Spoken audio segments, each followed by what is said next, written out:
How to clear cache and free up storage on Android. This tutorial shows you how to clear cache data from your apps to reclaim space on your device. First, long press on any app icon from your home screen or app drawer and tap App Info. From there, tap on Storage to open the storage details for that app. After that, tap Clear Cache to remove all the temporary files that app has been storing on your device. At this point, you'll notice the cache size drop to 0.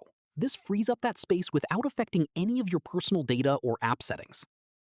From here, repeat the same process for other apps that are taking up a lot of space. Apps like social media, streaming, and browsers tend to build up the most cache over time. Following this, if you want to quickly find which apps are using the most storage, open the Settings app and tap on Battery and Device Care, then tap Storage. From there, you'll get a full breakdown of what's taking up space on your device and can tap into individual apps to clear their cache from there as well.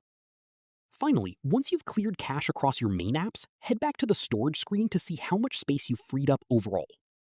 That's how you clear cache and free up storage on Android.